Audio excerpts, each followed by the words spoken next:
Um, I knew this was a weird night. I wasn't too confident about it. Weird scores. McCollum had 14 points. He never did that. I'm watching the Golden State game. It's halfway through the second quarter. I haven't seen Matt Barnes on the floor. And Philly's keeping up with Golden State. They got McCaw out there looking stupid. They did bring in Eaton Clark, so hopefully he can turn up. But it was just a weird night. I'm just gonna get into this good slate for tomorrow. Gonna start with the Charlotte Indiana game. Some injuries on the Charlotte side. Miles Plumlee, Ramon Sessions just had surgery. Nick Batum, I think, will play. If he doesn't, then we know that we got to go with Jeremy Lamb. Sure thing. Well, maybe not. So we could start with Charlotte.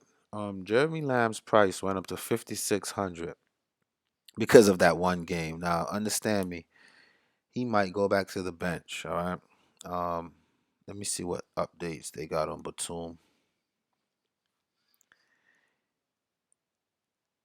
Oh, he did not practice on Tuesday, and he is expected to remain out tomorrow. So it looks like Batum is going to remain out tomorrow.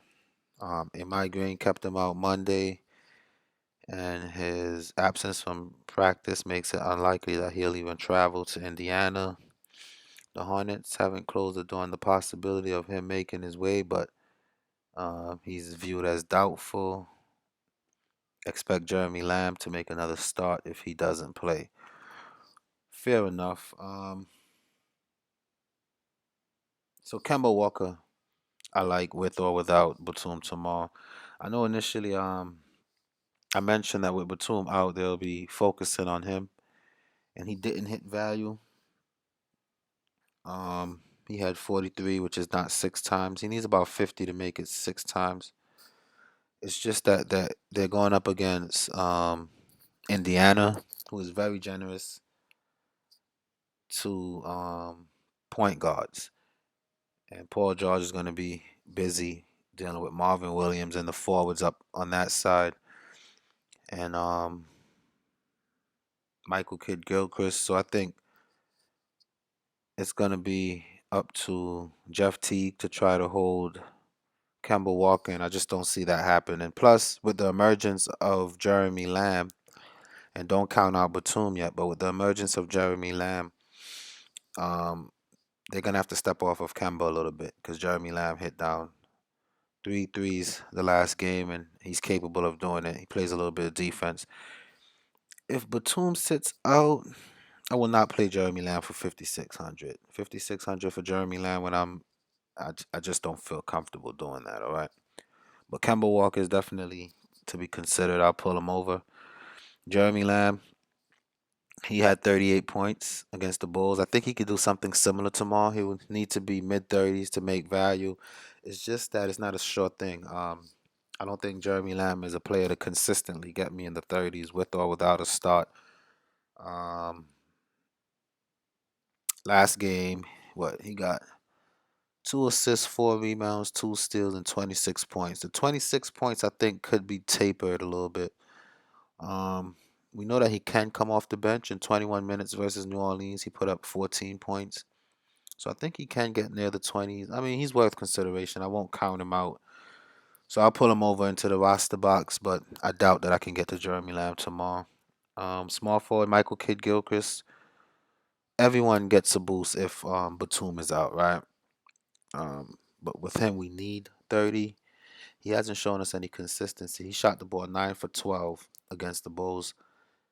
That's 75%. No player can sustain that. So I think that was just a good game for him, and that barely got him. There's no upside with him either. So there's no consistency and there's no upside. When you're picking players, for those new to my show, it's three things that I like. I like a player that can give me six times value. So Michael Kidd Gilchrist, yes, can get me six times value. He's shown that he can get me 30. I like a player that's consistent.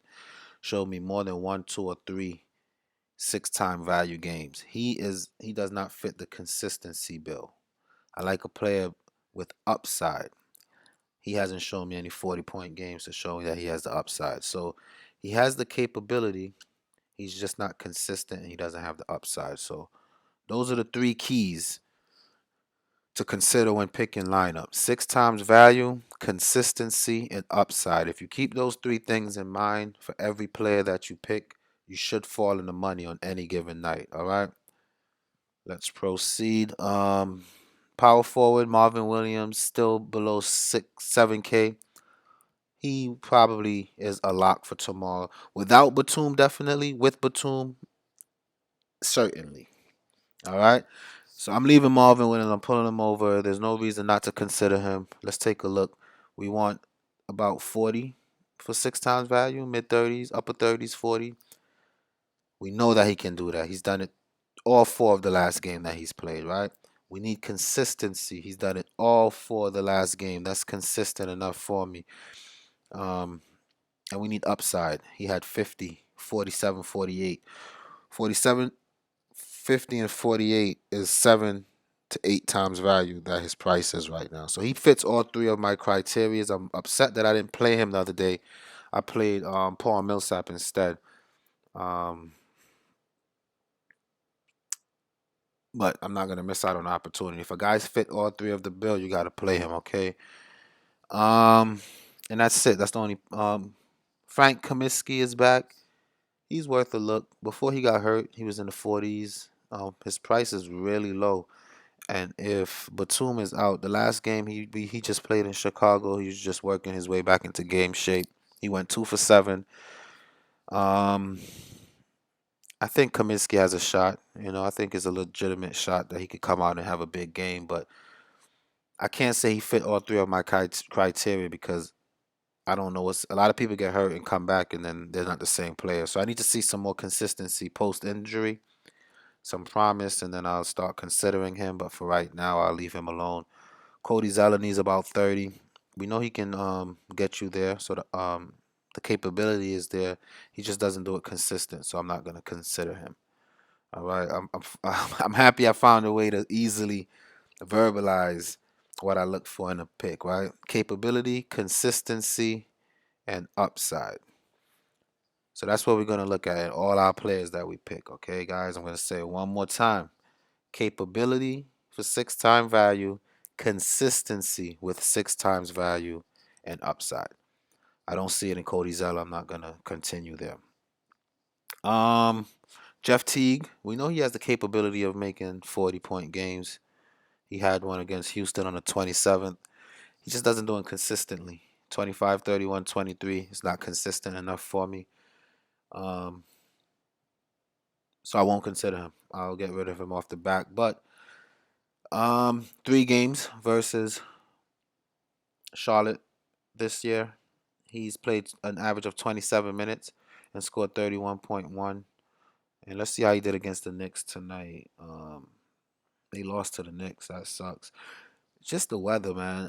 Everything. This whole slate was just weird. All right. The Pacers lost to the Knicks. No one on the Pacers hit. Paul George didn't hit value, and that's not gonna keep me off of him. I like Paul George tonight. Jeff Teague 9 points. 8. That's 19 plus 9, 27 with 7 turnovers. So Jeff Teague is going through something right now. Until he starts showing some more consistency, I will leave him alone. I won't play any bench players. I don't like to roster bench players in my lineup unless I have a good feeling about them. All right. CJ Miles, we know he has the capability of getting to 24 because he's done it. He just doesn't do it consistent enough in the 2 games, 3 games that he's played them. In 25 minutes, he put up 27 fantasy points against Charlotte. Um, we know that he's getting over 25 minutes a game. So the history says that he should have a good game tomorrow. It's just that the recent consistency is not there. So whatever the team is doing recently, it's not working for him. And I'm not confident enough in his abilities to play him tomorrow. Monte Ellis is off the bench and he doesn't show any consistency. Glenn Robinson is not worth it. Paul George, I'm going to pull over into my box just to give him a look. He needs about 48. He's averaging 47 in the last 10 games. I would love that tomorrow. 3 of the last 4 games, he made the 6 times. So that's capability and consistency. And we know Paul George have 57-point upside. So he fits all 3 of my criteria. I'm going to go ahead and put Paul George into the lineup queue for tomorrow. And the center on the Indiana is worth a look as well. Thaddeus Young is worth a look. I think he had a decent game today, if I'm not mistaken. No.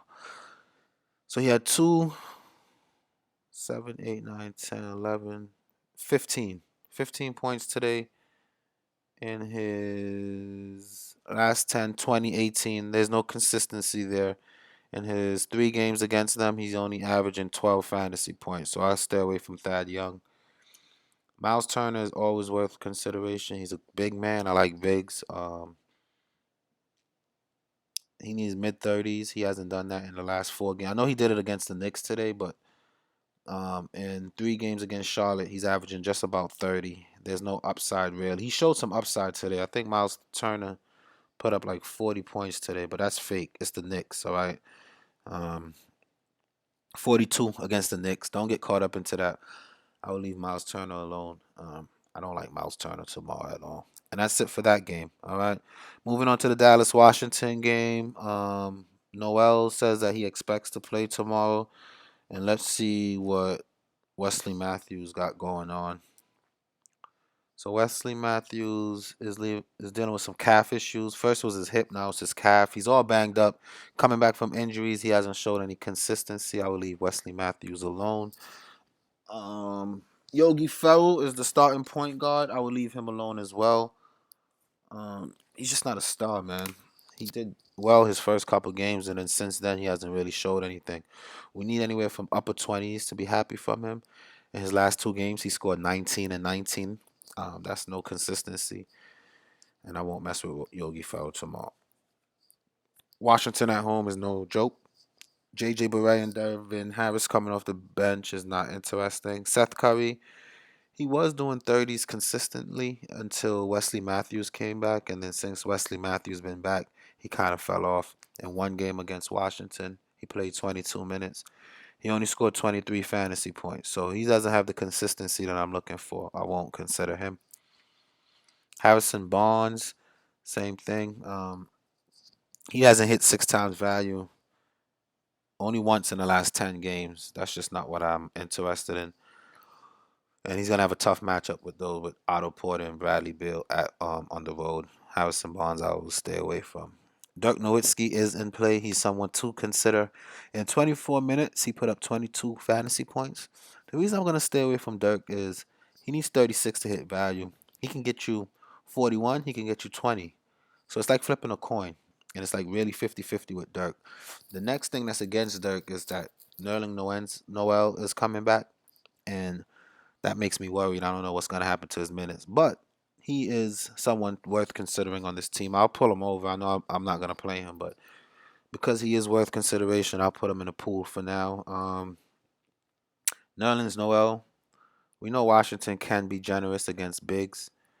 In 1 game, he only played 12 minutes against the Wizards, and he put up 20 fantasy points. When the minutes are there, he really performs well. He just comes off the bench. We need mid 30s from him.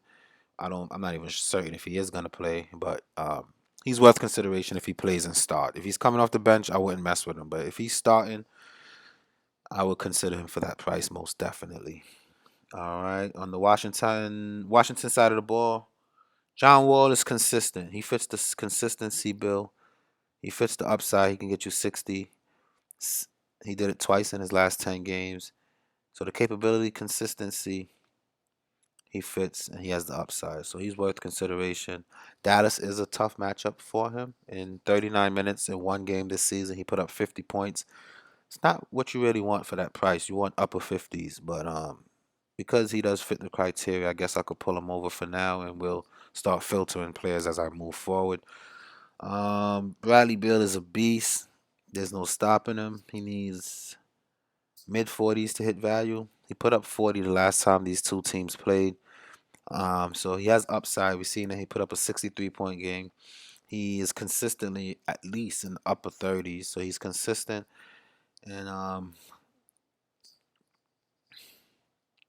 I like him. I like Bradley Beal. I'll pull him over as well. On the small forward front, Otto Porter is not consistent. He has the capabilities. Um, Upside is there, but he's just not consistent. He can get you 24 or 43. I'm not into that. In 36 minutes against this team, he put up 35. 35 will be good tomorrow coming from him. But because I can't guarantee it and I don't see the consistency, I'm going to leave him alone. Markeith Morris, another one. In his last 4 games, he gave us 23 and then he gave us 40. Then he gave us 20 and 21. Against Dallas, 25 minutes, he put up 19 in the last game. That's not consistent enough for my system. I'm not going to consider Markeith Morris. Marcin Gortat, he was consistently around 30 about a month ago. In 39 minutes against Dallas, he put up 41 points. I'm not going to chase that for tomorrow because against Minnesota, he put up 13. Then he put up 36. Then he put up 14. Then he put up 32. So that up and down worries me. I don't want to be on the down end of it tomorrow. Um, so I'm not really going to consider Marcin Gortat. I'm going to leave him alone. Jason Smith been playing really good ball for the minimal price. He's always worth consideration. He's getting minutes. Oh no, I know he was. So he gets a lot of DMPs. So you gotta be careful. Some games he might not even play. I think they used him on the road because of how intense that road trip was. They just came off of a dag I think 6 game road trip, this long road trip, and they used him a couple games for 20 something minutes. But who's to say that those minutes are gonna be there for him? He's like a third string guy on the team. For the min price, if he gets the minutes, I would like him. But in a hard matchup with Dallas, not guaranteed minutes, it's just not something that I would jump on. But Henry, on the other hand, is worth a shot, man. He's a definite backup center. He needs about 20 to hit value. In the last 4, he's done that once. He had a game where he played 15 minutes and only gave us 2 points, but that's fake. I wouldn't really get too concerned about that. He has 40-point upside. I mean, if you're looking for a punt, I'll write his name down on Mahinmi, but I don't. That's not what you want tomorrow. Not on a big slate like this with so many options. Minnesota versus Boston. Oh man, love this game. There's no injuries. Everyone is healthy. Um, I'm gonna start on Minnesota side because my boy, Ricky Rubio. Listen, man. I said if Ricky Rubio is under 7.5, I'm playing him. They have Ricky Rubio listed as 7.4. $100. Even if he was 7.5, I think I'll play him. Boston gives up a lot of points to point guards. Now that what's this kid name? AV Bradley is back. It's a little difficult in the back court for teams, point guard and shooting guards, in my opinion, because Bradley is like very good on the defensive end. But Ricky Rubio, man, the way he's been playing basketball, there's no reason to fade Rubio until let's all right. So let's look at my system, right? Capabilities. We know he can give you 7 times value is about 44, 45. He's done that in 3 out of the last 4 games he played. Let's look at consistency. One, two, three, four, five. 5 out of the last 10 games, he's been in the 40s. And the ones that he's not in the 40s, I know this one game here against Milwaukee, he had some foul trouble. He also had foul trouble against the Clippers and still hit value. So sometimes foul trouble is not a bad thing, right? His bad nights, he's getting you 5 times value. A lot of people who play this fantasy thing will tell you 5 times value is what they look for. I just have higher standards in my players, right? Ricky Rubio, man, you gotta have Rubio.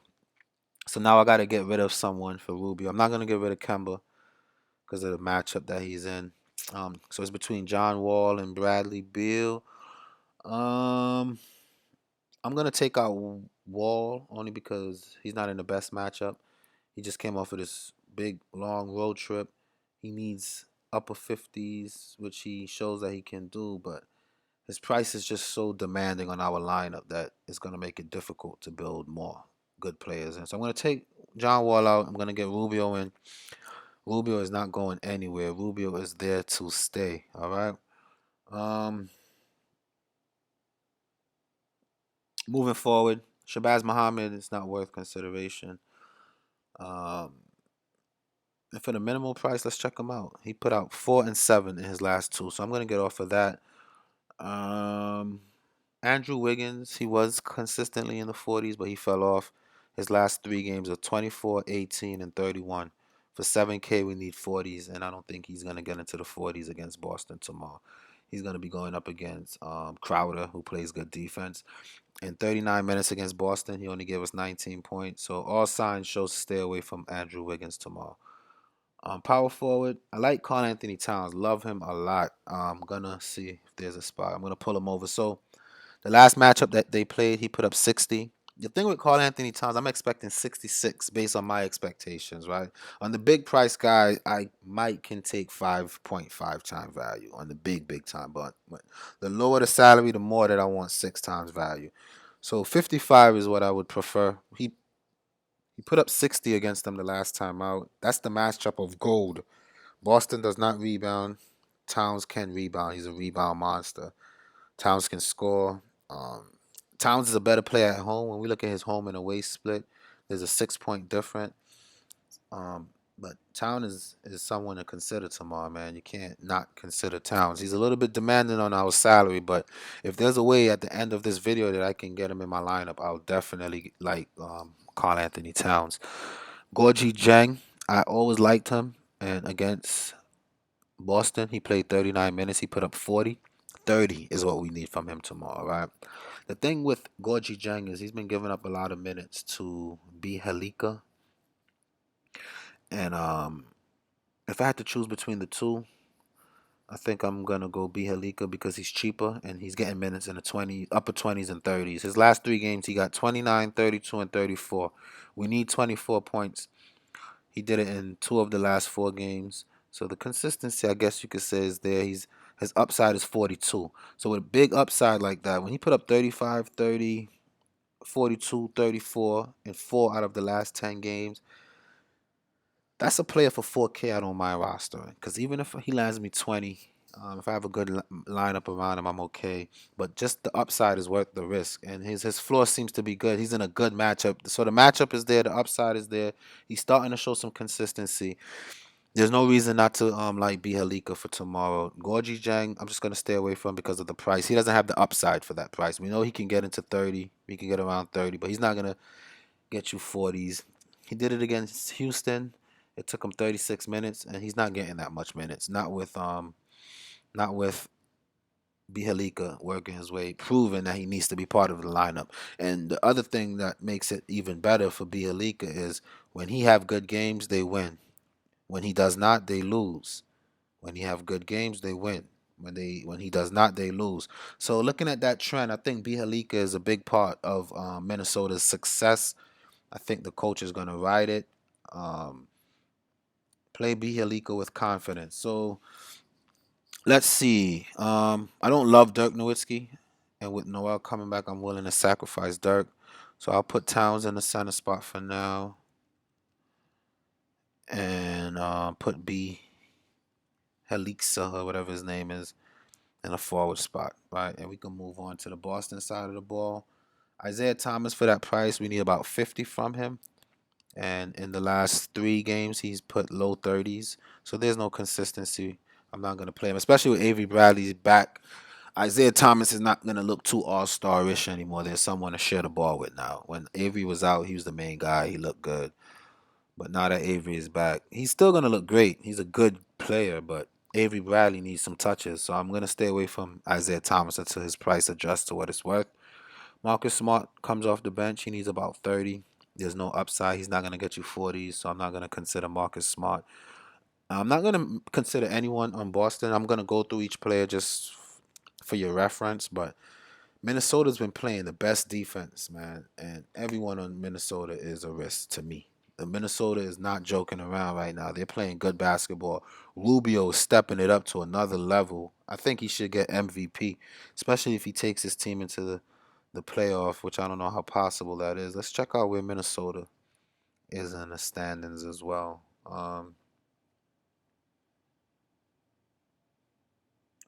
3.5 game back with a month left. So in the last 10, they're hot. It's looking like they're going to make this last push. So is Dallas and Portland. Portland is reeling. Dallas, so they got a legitimate shot with Memphis kind of. Well, Memphis looks safe. It looks like Denver got the last spot, and Denver been hot too. So I think Minnesota's pushing for that last playoff spot. They're looking at how the Warriors are struggling, and they're thinking if they get in the playoff, they can give it a good push. All right, Philly is up on Golden State as I look. I don't see any Matt Barnes. Oh yeah, I see Matt Barnes. Here he goes. Let me check on what Matt Barnes been doing. Let's see what's going on here. Matt Barnes. Matt Barnes. Oh, 15. So something happened while I was talking. That's good. They should have started him. You see what I mean? I don't understand these. I'm not saying I should be an NBA coach, right? But hear me out. I went on this big rant talking about this McCaw. The guy's like 2 pounds and he sucks. He's like, I don't know if he's a rookie or what, but he sucks, right? So I said, you know what? I'm done with this night. I'm putting on this video and see if I can get ahead of the game. So I put on a video.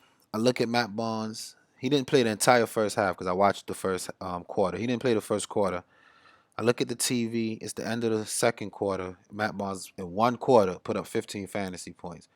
Oh, he just missed a three as I looked up. So, um, play the guys that's good. I understand that you want players that's good on your bench. So when your starters are resting, you can have some Matt Barnes going off. So when your starters are resting, you can have some bench players to keep the momentum going. But Matt Barnes should have started that game. But anyway, let's get back to this. So Isaiah Thomas, I spoke about Marcus Smart. Avery Bradley is worth a look. He needs 30 mid 30s to make 6 times value. He's just coming back from an injury and he hasn't showed me too much upside since he's been back. So that's why I wouldn't consider Avery Bradley. Drake Crowder, he's not consistent. He needs 33-ish. He's been mid to low 20s in the last 4 games alone. So I'm not going to consider him. Kelly Olynyk is a bench guy. He has upside. It's just that look, his last 2 games he put up 28 points and then 5 points. 2 games before that, 36 and then 16. So there's no consistency, and the gap from 36 to 16 is so big and dangerous that if I play him and he put out 16, I'm going to be upset. So I'm going to leave him alone for that reason as well. All right? Al Horford is worth consideration. He's too cheap to be honest. I like to get bigs against Minnesota. Al Horford in 36 minutes against Minnesota put up 44 fantasy points. All right. His home and away split shows that he plays better at home. He needs low 30s tomorrow, mid to low 30s to hit 6 times value. And we know he has upside. He's put up 44 fantasy points against them the last time out. I don't know why his price is so low, to be honest. It's weird. He's taking a lot of shots. I know he doesn't rebound well, but he's been trying. He's getting some assists, some blocks, some steals. A big man against Minnesota. Man, Al Horford might be the trick tomorrow. I'm going to take out Beal. Even though Beal is hot and he's at home, I don't love Bradley Beal. Let's put back Beal. Let's use rationales when we do things, right? I get it. Al Horford, let's see who's the best person to take out and why. Kemba has a good matchup. Um, and he's home. He's not home, but he has a good matchup. I like Kemba. I can't take out Kemba and put in Al Horford anyway. Jeremy Lamb. So let's take out Lamb. Put Beal where Lamb is. That makes sense, right? Because Lamb, we already said, is a weak fit. And then let's put Horford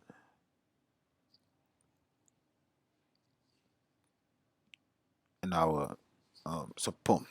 So far we still gotta save some money, but this is what we are. I love Horford tomorrow. I also want to look at Towns because I want to do some studying. I'm gonna super analyze, right? So he played Washington, Milwaukee, and the Clippers. So I want to see the big men on those teams and how they did against Karl Anthony Towns. Washington, Milwaukee, I know is on this slate. Milwaukee and the Clippers. Let's look. Let's see how DeAndre Jordan did against them. Minnesota, 41. All right. And DeAndre Jordan is, I think Horford is, but Jordan will crash the board, so you got to give it to him. Let's see what Greg Monroe, how much minutes? He played 33 minutes. He kind of struggled, but Greg Monroe is not really a good person to want to check out there. Yeah, Gortat would be someone. Let me see how Gortat Minnesota. He didn't play that much minutes, but he had a hard time. I like Horford, man. I like Horford tomorrow. Love Horford tomorrow for that price. It's a lot of not a lot of upside, but for that price, man, I can't budge. I love Horford tomorrow. All right. And that's it for that game. New Orleans versus Miami. Anthony Davis is questionable.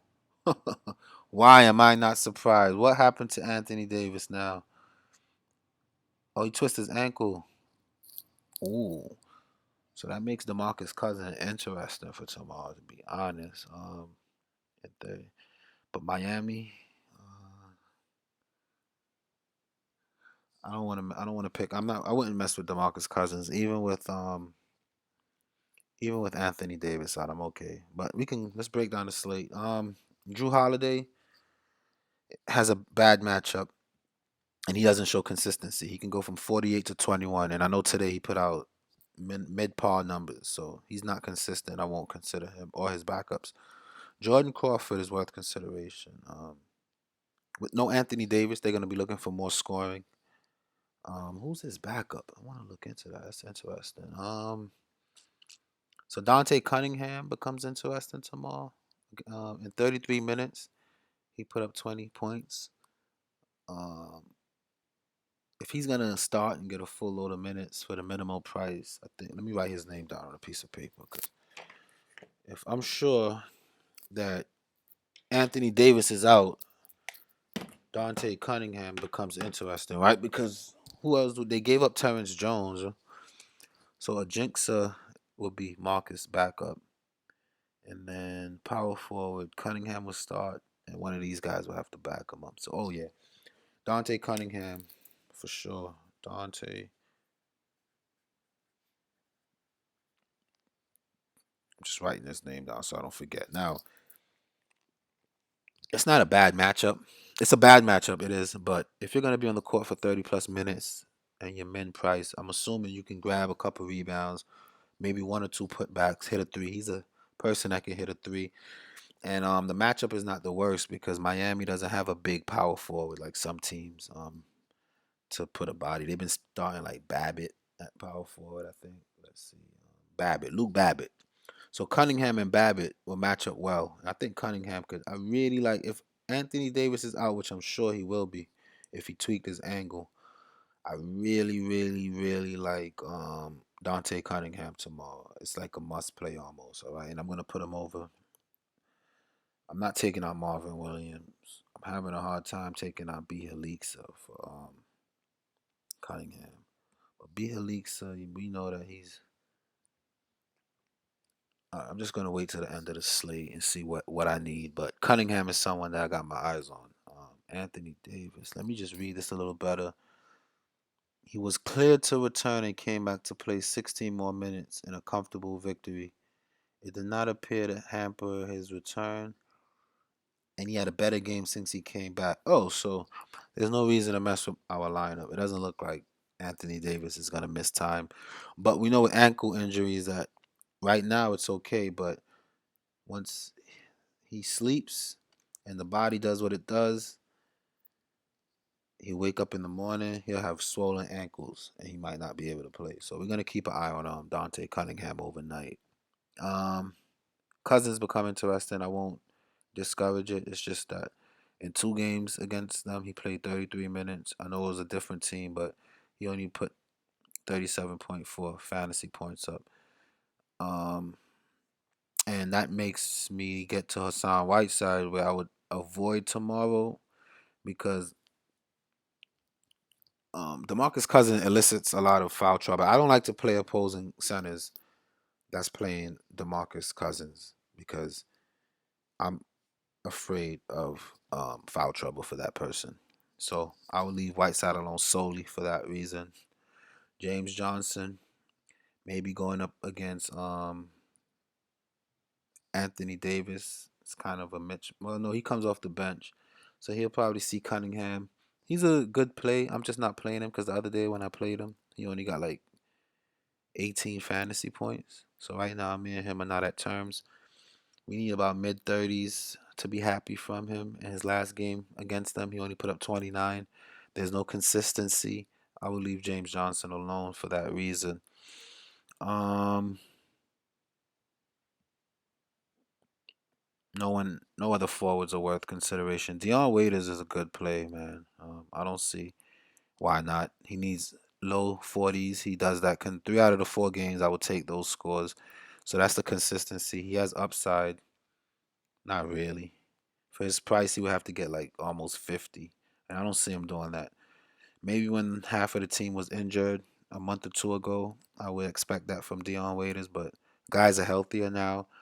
I don't think Dion Waiters get you the upside that you want. I'll be careful with Dion Waiters tomorrow. And then the next person on the team that's worth consideration are the next two people are Tyler Johnson, who seems to can get you around 30 on any given night. He just lacks upside. He won't give you 40. And in his last three, he gave us 11, 23, and 6. Even when Dragic was out and he needed someone to step up, he couldn't do it. So I'll stay away from him. Dragic on the other side, I love tomorrow. He needs low 40s. We know he can do that. He has upside. He's been in the upper 40s, and he's pretty consistent. This last game where he put up 17 points is the game where he got elbowed. He says he's definitely playing. All right, they're trying to get into the playoffs. So Dragic is serious right now. He wants to get out there. The game before that, he put up 47, and he's been in the 30s consistent. You'll get 5 times value almost guaranteed out of him against New Orleans. And he can get you the 6 times value that you need. But with Rubio on our lineup and Kemba Walker, there's no room for him. And I'm not taking out any of those two guys for Goran Dragic. Maybe Kemba Walker. I'm gonna write Dragic name down because I like the position he's in.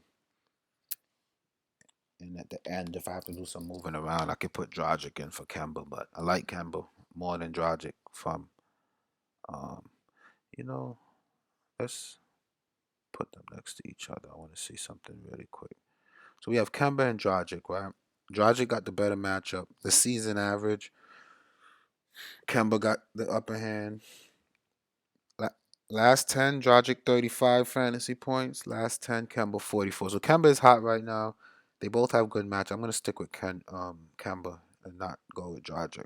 But Dragic is a good play for discussion purposes. He's not someone that I would not consider tomorrow. He's someone that I actually took serious consideration if you just saw me breaking it down.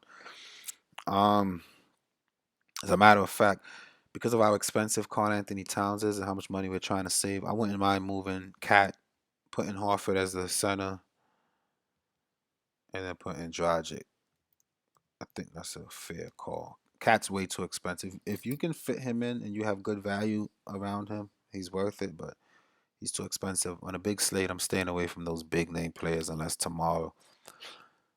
Um, like you see when Jeremy Lamb was starting, that was good enough to make me make a decision that I can go with the top players. And that's when I went Jokic and all those guys who didn't even do me justice, but we did 300 that night and we had a good night because I took advantage of value opening up. But if there's no clear value on a big slate, I would tell you to stay away from 10K players. It's just not, I don't think it's worth it unless the value is evident like it was. All right.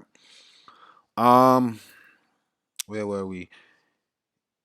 So that's it for the Miami New Orleans game. Moving on, Utah versus Detroit. Derek Favors remain out on the Detroit side of the ball. Reggie Jackson, he's just not consistent for me. We need mid 30s. He's been in the 30s quite a bit. But coming from a back to back, traveling from Cleveland to Detroit, that's not a big distance, but it's still some traveling. In 27 minutes against Utah, he put up 12 fantasy points. The matchup's not there. I'm going to stay away from Reggie Jackson. Ish Smith, same story. He splits it with Reggie Jackson when one's hot and the other is not. It's just too much going on. I wouldn't play Reggie Jackson or Ish Smith. Stay away from both those guys tomorrow.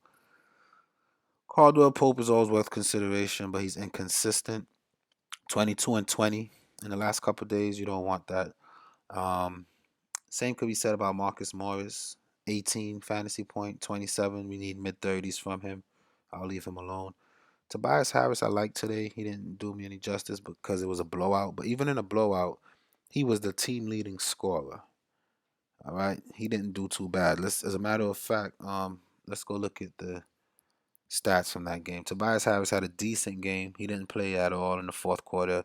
They lost by like 400 points. They lost by 32 points. And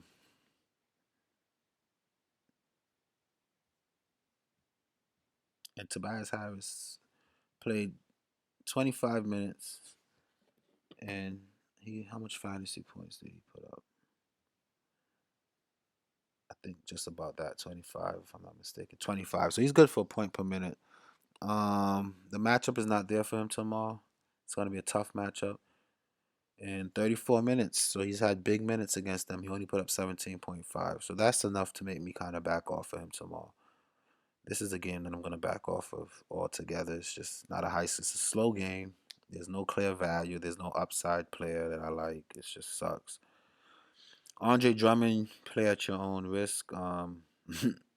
His price dropped because he's going up against Gobert. Gobert shuts it down. In the one game against them, he played 33 minutes, put up 35 fantasy points. For his price, we're going to need around 40.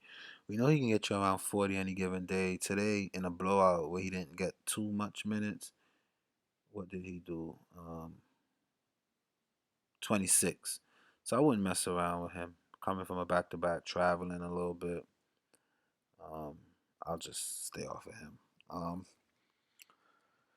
And that's Detroit. Looking at Utah, George Hill's been hot. He's worth considering. In 27 minutes against them, he put up 30 points, and he's been playing minutes in the 30s. In his last four, 41, 35, and 46. So I will call that some consistency. The only thing is he played 20 minutes against Minnesota, and he only put up 8. Minnesota, I won't really hold against it because they've been playing very well. They've been playing good defense, and we can take out that big game. But then against Oklahoma in a better matchup, he only put up 15. So he can be up and down, and when he's up, he's good. When he's down, he's so far down that if he does that for 6K, it could really damage a lineup tomorrow. So that's my rationale for staying away from George Hill. All right. Rodney Hood put up 7.5 and then 9.5 the game before that. And he's having some injury stuff too. I think it's his, what is it, his leg? What's wrong with him? His knee. So he got some stuff going on. I wouldn't jump on it. Hayward is just got to get him in the right time. In 26 minutes, he put up 35 points. I would think he gets minutes in the 30s and that he can enter the 40s. It's just that his upside, I don't think he'll get me 50s, and I'm very worried about him even just getting me into the 40s. So be careful with Hayward tomorrow. Trey Lyles might get the start at power forward. If he does, he's worth a look. We know he's good for a point per minute. He's another one I'm gonna write down. Trey Lyles. Trey Lyles. In case I need some value. The reason is because he's gonna get the minutes, right? The last game he played, he got 26 minutes against OKC, put up 21 fantasy points. That's 7 times value. The last time you get 20 minutes against Minnesota, again, I'll give people a pass against them. They've been playing lights out. So Trey Lyles is worth consideration. I like Trey Lyles tomorrow for value. He's a good value pick. And that's it. Gobert all the time is worth consideration. Last game he played them, he put up 30 minutes. He only had 27 points. We need 42 from him. And his last 3 out of his last 4, he hit value for that. But then 2 games before then, he was in the 20s. So let's see if we can fit him in. He's worth it. I wouldn't take out Horford or Dragic for Gobert tomorrow. So I'm gonna hold off on that. All right. And that's that game. Lakers versus Houston. There's a lot of value here and a lot of players I like in this game. A very good game to target, right? Now, I'm famous for saying that I do not predict blowouts when I pick players. This game has a very high blowout probability, right? But I'm going to break it down. And if I see something I like, I'm going to take it, but with caution. I don't want to mess around with this game too much. I'll be honest. It's a lot of good matchups and opportunities. Let's look at injuries. Everyone's healthy. On the Lakers side of the ball, D'Angelo Russell will have the defense of Pat Bev, so I'll be careful. In 29 minutes, he only put up 28 points. And he lost his starting job to Jordan Clarkson. So forget him. Let's look at Clarkson. Clarkson is worth consideration. In 29 minutes, 2 games against Houston, he only put up 23.9. Point guards have a hard time against Houston because Pat Beverly's annoying. He's a pest. All right. Shooting guards, no one worth consideration. Nick Young is out the rotation. They've been starting this Nawaba guy, and he'll get like anywhere from 15 to 20 minutes and give you from 8 to 13 fantasy points. That's just nothing to mess with in your lineup. Ingram has been getting tons of minutes, not really doing much with it. He needs 30 to hit value. In his last two, he got 19 and 25, so the consistency is not there. Meta World Peace got some game the other day, guys. That's how bad the Lakers are. They had to put Meta World Peace in. Julius Randle needs 42 against Houston. He only played 28 minutes and he got 36. Randle is not a bad play. If the game stays close, they give him a ton of minutes. And I think he can get you into the 40s against this up-paced Houston team. He's someone worth considering. Let's see. Would I take out Bielitsa for Randle? No. Bielitsa got upside and his price is low. Marvin Williams is pretty much locked into my lineup. And so Dragic isn't locked in, but Randall is more expensive and Dragic is more consistent, so I'm okay. Um, Zubac is worth a look. He just had 43. We know that he has the upside. It's just that I'm afraid of the Lakers' rotation right now. It's a good matchup in 5 minutes, so he didn't really play them the last time. I think if the game stays close and he gets a good run, even the Denver game was a huge blowout, and he still got 30 minutes. Magic Johnson must have put his foot down and say, "Listen, what did I tell you? I want Zubac to get minutes," and they gave him his minutes. So Zubac is worth a look. I'm not messing with it because I already told myself teams that's tanking and experimenting, I'm staying away from them. On the Houston side of the ball, I like Clint Capella a lot if this game stays close. Talking about consistency, he's been just around 30. The upside, Capella is not. Initially, I thought he would be because I know he's been playing well recently, but 27 and 26 for 5,500 is not what we want. I would be upset with that. So he shows some flashes of upside, but he's just not consistently doing it for me. A reason Anderson have not been consistent, they both will need 30. Ariza only hit 30 once in the last 4 games. He has some low 20s mixed in. I'll be careful. Anderson, same thing. He has 10 and 4 in 2 of the last 4 games. He put up 10 fantasy points and 4 fantasy points. I'm not messing with Ryan Anderson for that. But they can have big games. Those are people that will be at one end of the spectrum. They're either going to go off for 36 or 2. Don't gamble with your money like that. Pat Bev is in a good spot. He has some good history. In 31 minutes, he put up 42 points against them. He needs about 36. With the addition of Lou Williams, I'm just not sure about Pat Beverly in a big slate like this. And then Lou Williams, revenge game. They just traded me away, and you want to come to Houston to play against me? If you're into the story, Lou Williams is it. If you into a narrative, man, I'm telling you, Lou Williams is who you want tomorrow. But me, I'm not doing it. I'm not messing with this game. But Lou Will might come out firing tomorrow, and the team might let him. We know teams like to let these players go out and show their old team what they got. So Lou Williams is interesting for tomorrow. Definitely not a bad play. I'm gonna get off of that game. Memphis versus Chicago. There's no injuries. Everyone's healthy. On the Chicago side of the ball, Rajon Rondo has resumed his starting role. It's not the best matchup. In 20 minutes, he put up 15 fantasy points. So I would say that's about 75%. So in 36 minutes, how much is 75? That's 9 times 3 is 27. So I think Rondo will settle out anywhere from mid 20s to mid 30s. We need just about 30 from him. We know he has the upside, but he hasn't been a starter long enough for me to say he's been consistent. So he's a mystery, and the matchup is not great. So if it was like Atlanta, yeah, Rondo 100%. But I'm gonna pump the brakes on Rondo for tomorrow. Dwayne Wade needs mid 30s. He did that last game out. I just don't see a lot of upside in Dwayne Wade, man. He's looking like father time to me. I won't be surprised if Wade, like, I know that him and LeBron and Carmelo wants to join a team and win one together for the friendship. They've mentioned that, but I won't be surprised if Wade gives up in the next 2 to 3 years. I think Wade is on his way out. I could just tell. I could tell in his game. Denzel Valentine. Um, just too up and down, man. He give you 21 or 16, 22 or 14. You don't want to play around with your money like that. This guy, what's his name? Jimmy Butler is worth consideration. He needs about 50 to hit value. The last game out, he put up 56. The thing is, the 2 games before that, he put up 22 and 29. So he doesn't fit my program with the consistency. I'm not gonna play Jimmy Butler. Miletich worked his way back into the lineup, and he went off for 10 times value. I'm not one to chase single game points. The game before that, he had 8.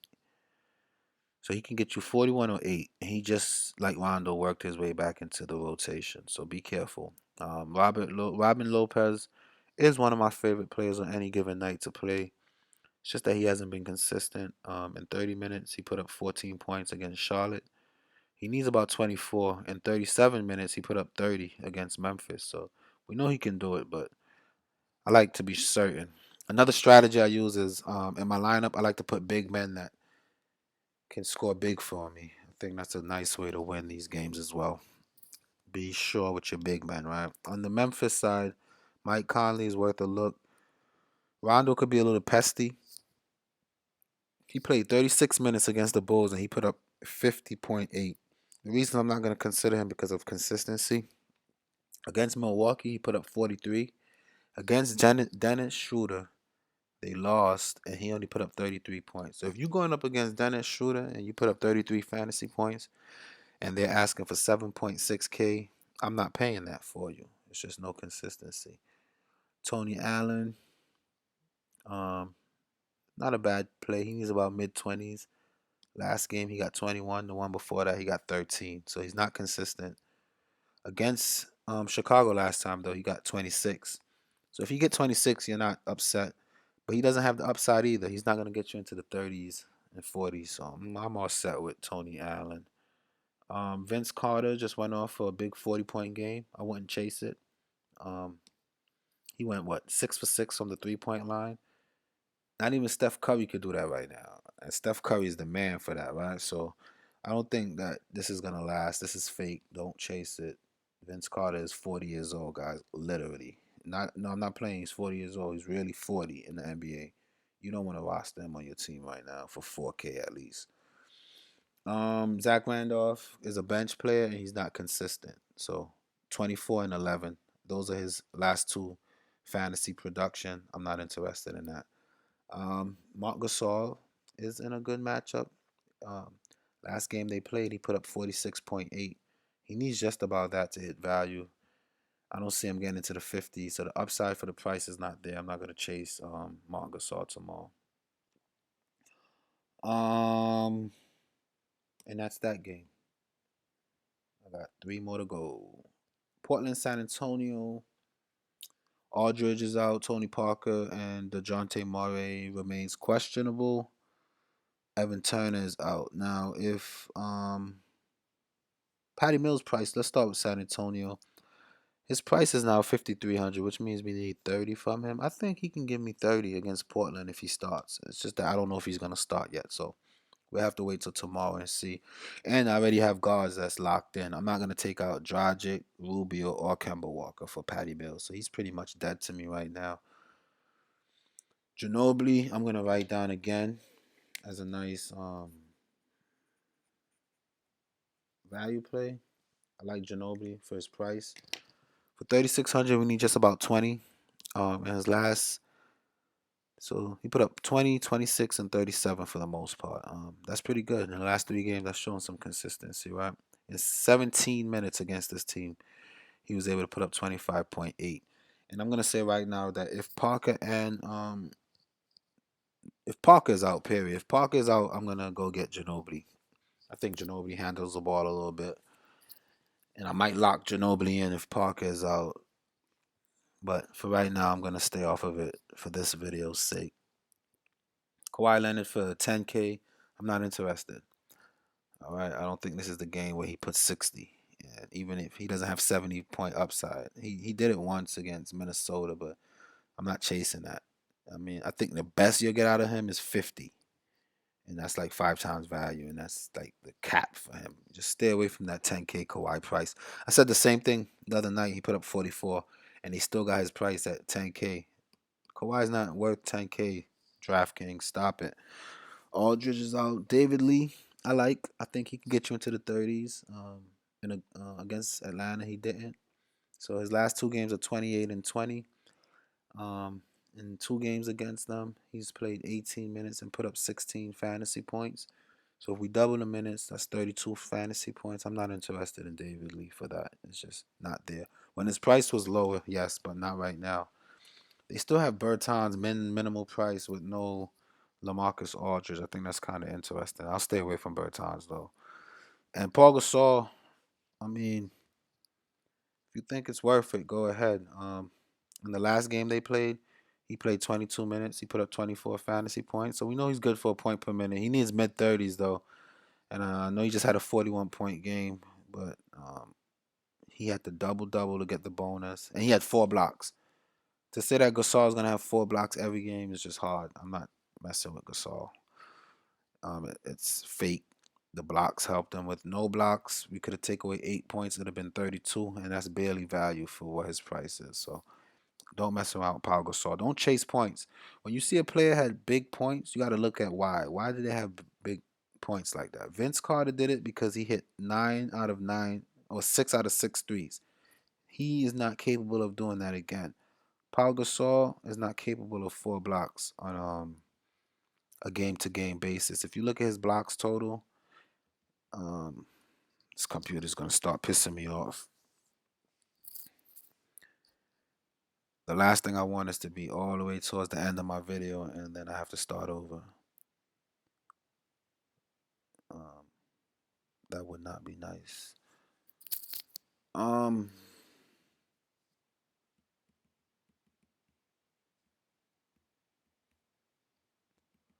I'm dealing with a slow computer. Come on, are you serious?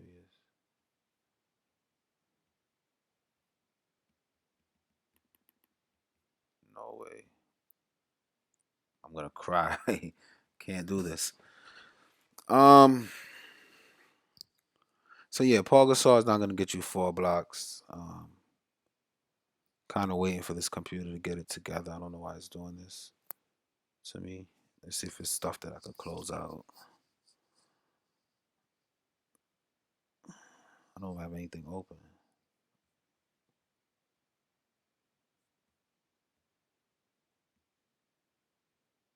iBooks. Let's quit that. I don't know what that is. Quit mail for now.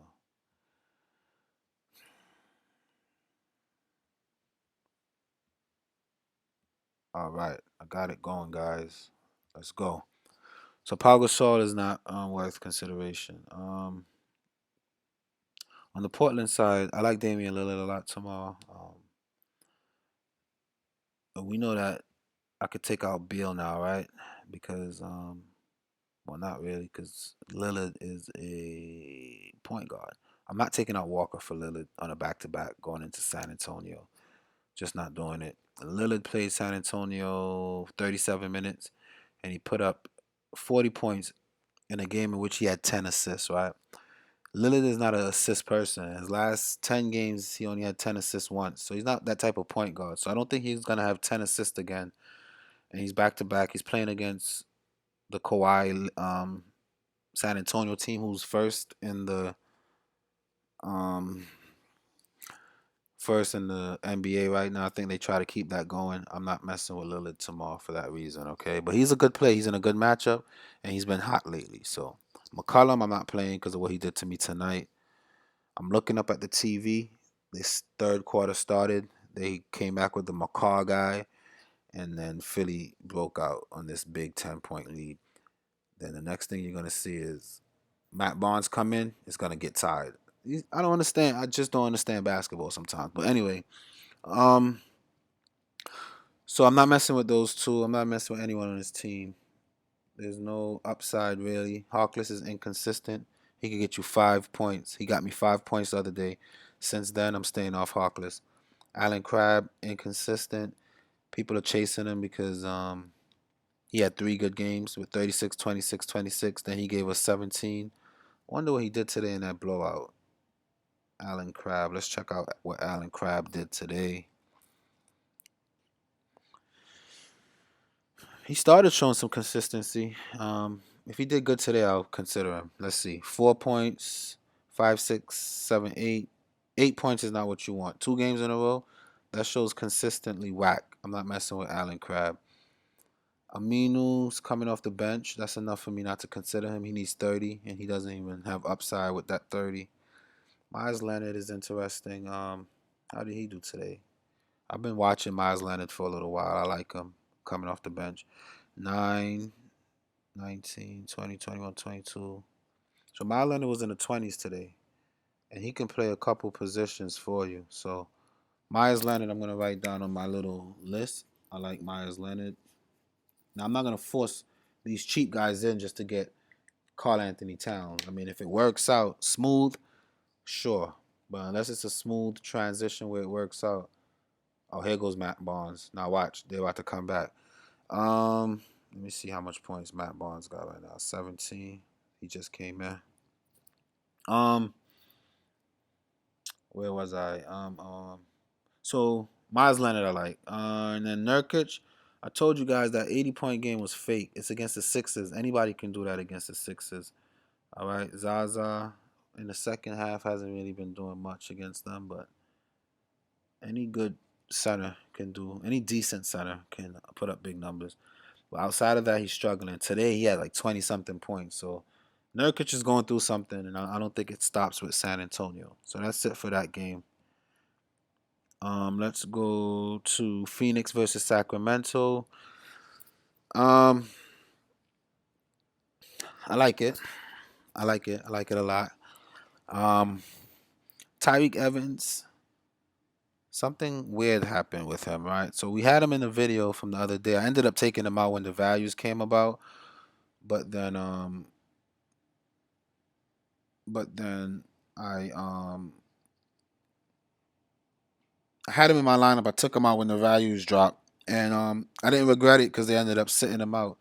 But between then and now, his price went from 4.8 to 5.4. Now it's 5.7.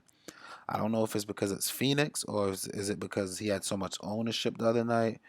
But stay away from him for 5.7. You're not gonna get mid 30s from Tyreek Evans. All right, he's not even playing big minutes. The person we're gonna start. Let's see for injuries first. Is injuries. Tyreek Evans is questionable. What's going on with Tyreek Evans? Oh, he has some ankle stuff going on. So Tyreek Evans, you want to be careful about. And Alex Len is also questionable. We're gonna start on the Sacramento side of the ball. Um, Darren Collison has been having some good games lately. He showed some upside, but he's not consistent. He went from 48 to 18 to 32. The reason I think he got to 48 is because Ty Lawson was out and he had to assume extra responsibilities. Ty Lawson was only rested, but he should play tomorrow. And I like Ty Lawson. I think he's decent, and this is a good matchup. In 31 minutes in 2 games, he put up 32 points against them. He needs upper 20s to hit value, and I think he'll do it tomorrow. But I'm not taking out my guards for Ty Lawson, but I think he's a good person to consider if you don't want to play any of my guards that I got in there already. All right. Buddy Hield is worth consideration only because the team is high on him right now. So he's getting you 31, 29, 26. So he fits the consistency bill for his salary. It's just that, again, my guards are more interested in Buddy Hield. He's a rookie. If you know me, I'm against these rookies becoming faces of the team. They need more experience, man. They need to develop. Gary Temple's been showing some consistency as of late. For 4K, he needs 24. He had 26 the last game out, but the 2 games before that, he had 11 and 15. You don't want to mess around with that for Gary Temple. Um, as far as power forward, Carly Stein is interesting. We know in good matchups he can do well. For his price, you need mid 30s.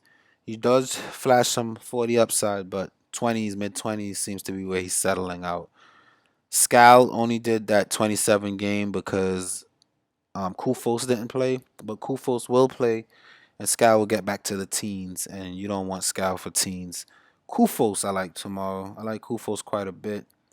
In his last game against Phoenix, he played 14 minutes. He put up 11 fantasy points. We need about 24 from him. We know he can get you 20s consistently. So five times value is almost certain if he plays. It's no doubt he's been doing that, and he got some upside in the upper 20s and 30s for his price. Um, I don't know if I want to get rid of Al Horford, man. I want to get Kufos in because I need to save some money. I think I'm gonna get rid of Dragic for Kufos. Let's see. Yeah, Dragic. I don't doubt that he get us into the 40s, but I don't think he has the 50s upside, and he's consistently in the 30s, and that'll make me upset. So I'll take Dragic out and throw some Kufos in there. All right, it's looking good. It's looking good. We just gotta save $2,400 so far, right? On the Phoenix side of the ball, um, Eric Bledsoe has been sharing responsibilities. They're trying to develop Ulyss. Honestly, I think they were trying to showcase Ulyss to see if he would look half decent and teams will consider trading for him in the offseason, but I don't think it's working. No one wants him. Barbosa, min price, he can no, he sucks. 8, 6, and 14 on his last three outputs. He did have some good games last week, but leave Barbosa alone. Do yourself that favor. A person that I love though is Devin Booker, man. He showed some he needs just about 40, and we know he can get into the mid 40s. The thing about him is his consistency. How could you ignore that? 39, 45, 34, 38. You know, he does have a 24 game, but then a 30, 34. So I think the consistency is just there for him, man. Based on that consistency, and we need to save some money, and Beal doesn't have that 5 to 6 time consistency. He has the upside, and he can, but you know, he can give you 39, and so can Devin Booker. So I'll take Beal out and throw Devin Booker in. That's not a bad trade off, right? Um, Lineup's looking good so far. I must admit, I like it. I like it a lot. Um, oh man, it looks really good. Really, really good. TJ Warren is too expensive. We need 36 from him. In the last two games, we got 22 and 29, so I'm not going to waste any time. Marquise Chris needs about 30. In the last game, he got 17. The one before that, he got 22. I'm not going to waste any time. Allen Williams needs mid 30s in the game. The last game 31, the one before that 23. I'm not going to waste any time. These guys were good when their price were lower. Then their price took a hike because they started doing well, and it's just too late now. So I'm not messing around. And that's that game. The last game is Milwaukee versus Clippers. It's a game that I'm most likely staying away from, but we could break it down. Beasley is the only one out. Snell is worth consideration. We could start with Milwaukee. Point guard wise, and Antetokounmpo is a waste of time. All right, you can get value every now and then. He had a 70-point game against the Knicks in which he always destroys. But when he's 10K and his last two games been in the 30s for fantasy points, you want to stay away from that. I mentioned Joe Henderson when I was doing my lineup earlier. How much I liked him. I think he can get you into the 20s. I see he's at the free throw line when I just looked up at the TV, so I just want to see what his stats are. Because Joe Henderson is someone I keep an eye on. He's someone that his price doesn't really go up, but he can give you a good game. So 8 plus 5 is what, 13 in the third quarter. That's not too bad. Let's see how he finishes out.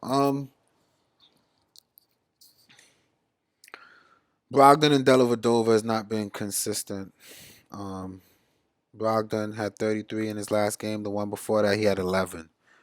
So that speaks for itself. Dellavedova had 16 in his last game. The one before that, 21. I'm not messing with any of them.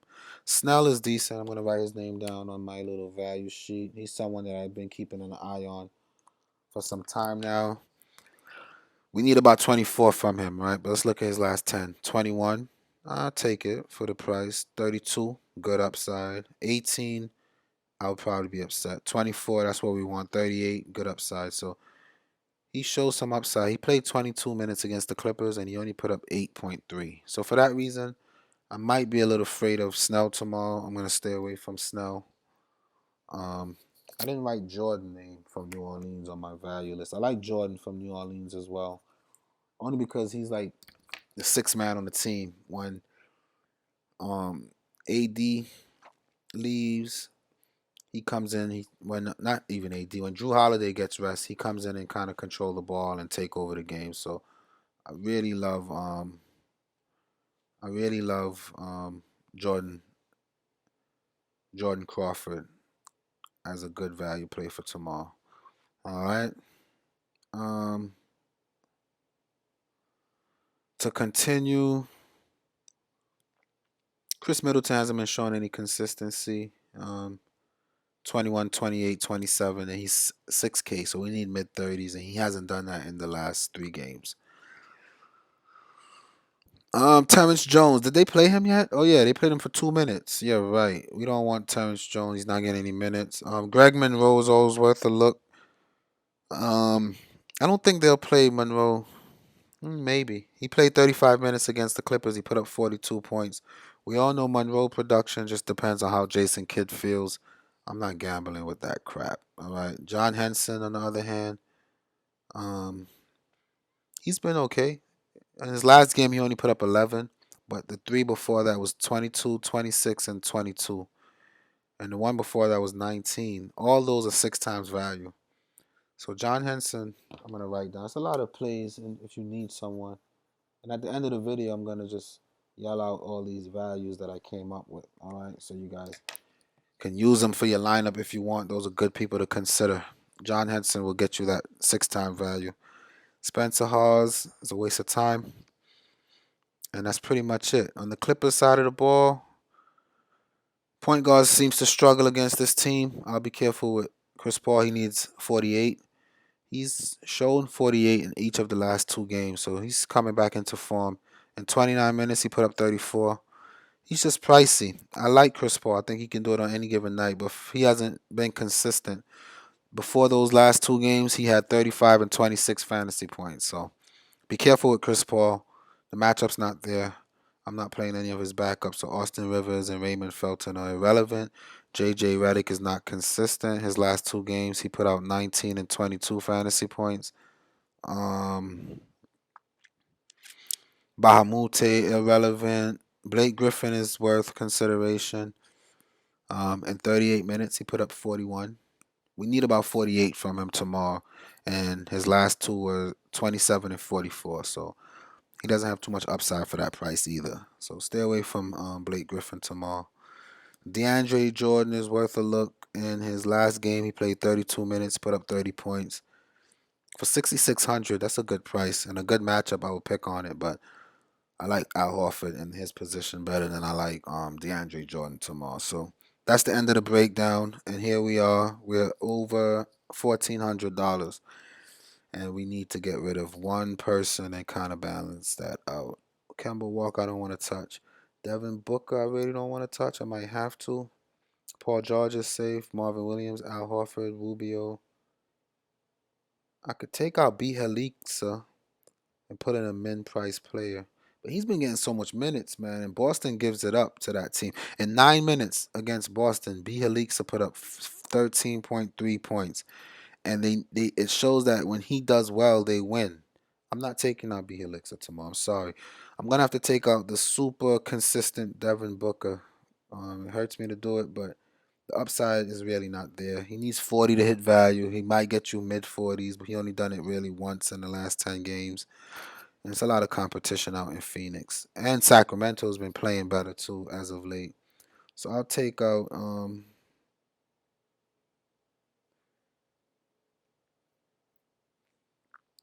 Devin Booker and see if I can get a shooting guard for 5,300. That's gonna be tough. I like paying down for my shooting guards and seeking value, but let's see. Let's see what we got here. Marcus Smart, no. Caldwell Pope, we know he can flash some upside, but the matchup's not there. He's too inconsistent. I'll be very upset if I put Caldwell Pope in and he messes up my lineup tomorrow. I'm gonna go Jordan Crawford, right? I got $1,000 to upgrade on someone. I might upgrade Costa Kufos. I don't want to. Um, let's see. Let's go. So if we update Kemba, that's 96. See what's up there that we can like. And Kumpo for Kemba. Most people look at that like, why not? The upside's there, but Kemba's not gonna give me 31 and 36 for that. And if he does, at least I know I didn't pay $10,000 for him. You know what I mean? I'm not taking out Kemba for that.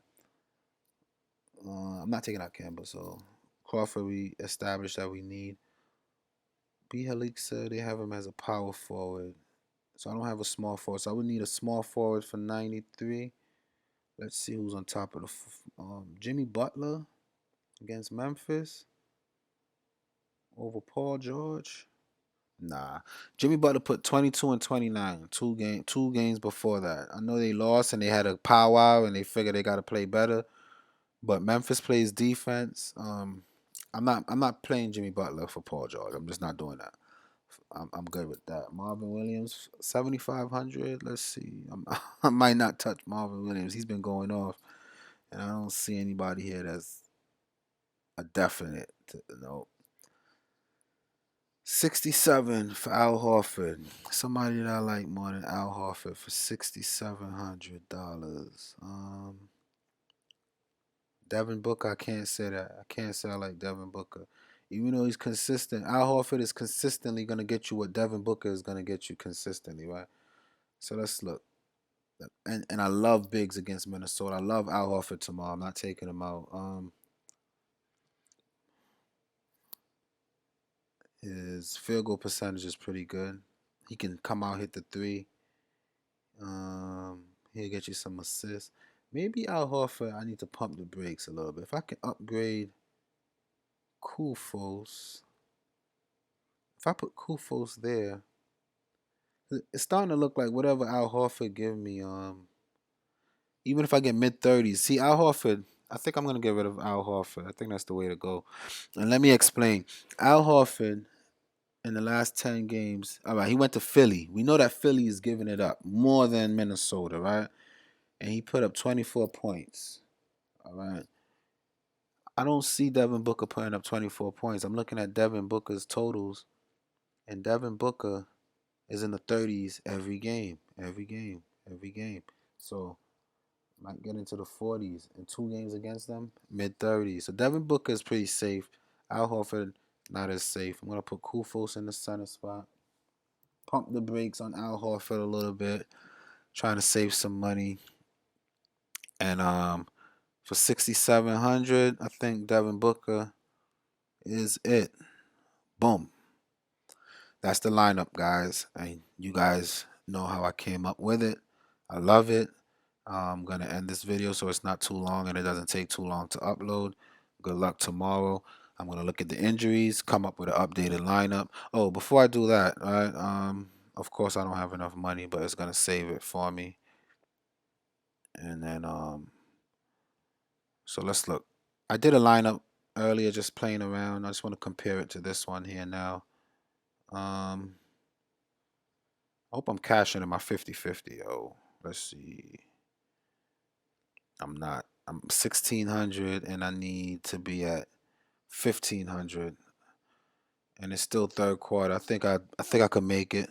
I hated today's slate, man. I hated it. I don't know why I did it to myself.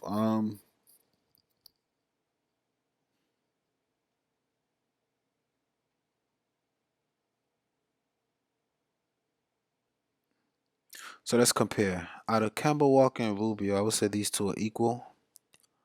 Jordan Crawford, I like Booker. Paul George, I like Paul George. Let me start in the middle. And we call these equal. We came down. We went one this way. We came down. I think Paul George is a two. Two up on Snell. This is equal. This is equal. This is pretty much equal. Equal. Paul George versus Devin Booker. Aren't these the same lineup for the most part?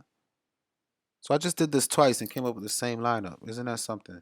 Rubio, Booker, Snell. Or instead of Snell, who do I have? Jordan Crawford. And then everything else is the same. Kemba, Bjelica, Paul George. So it came down to a matter of Tony Snell versus Jordan Crawford. And I went with Jordan Crawford. It's interchangeable, honestly. And I'll address that at the live show tomorrow. But that's it. These are the lineups. The only difference in the two is Tony Snell, Jordan Crawford. And Jordan Crawford, I think. The only thing is Tony Snell starts. But the issue with Tony Snell is when he was doing good, it was at the expense of some injuries to the team. I'm gonna go back in the I'm gonna take a quick trip back into the slate before I end the video just to show you why I like Crawford better than Tony Snell tomorrow on second thought. So Milwaukee had some injuries to Teletovic. It was Teletovic that was out, and who else was out? I think it was Brogdon, right? And then they both played, and let's see how much minutes they gave Teletovic that last game. They gave Teletovic 13 minutes, 14 minutes. So that's digging into Snell minutes. Let's look at Snell minutes. Snell, when they were out, he got 28. Oh, he still got the same amount of minutes, but his production dropped from 32 to 21. So I think Crawford is the go-to scorer off the bench. I'm hoping that AD ankle swells up and he can't play, making them relying on Crawford scoring even more. I'm more confident with Crawford. Let me just import it so I don't lose it. This is the lineup. It's confirmed. Good luck with your playing tomorrow, guys. All right.